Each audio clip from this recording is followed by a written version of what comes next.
Un séisme continue.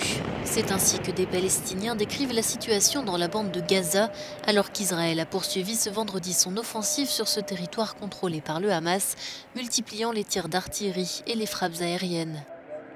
Des bombardements qui ont dévasté de nombreux immeubles et qui ont provoqué la mort de dizaines de Palestiniens, comme cette famille de 6 personnes enterrées ce vendredi dans la ville de Beth Laïa, au nord du territoire. Depuis le début de la semaine, plus de 120 Gazaouis ont été tués, dont 31 enfants. En Israël, 9 personnes ont été tuées, dont un enfant.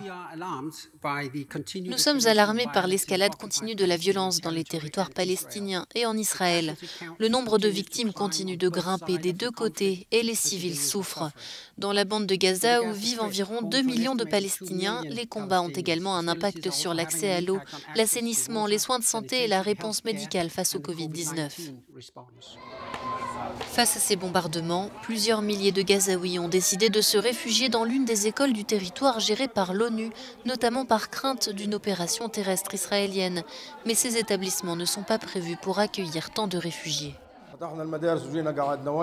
Nous avons ouvert les écoles et nous sommes entrés. Désormais, nous sommes sans abri. Nous ne savons pas où aller.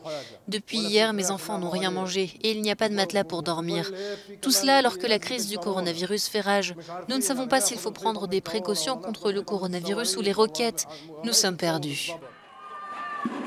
En Cisjordanie, de nombreux Palestiniens ont manifesté ce vendredi en solidarité avec les habitants de la bande de Gaza.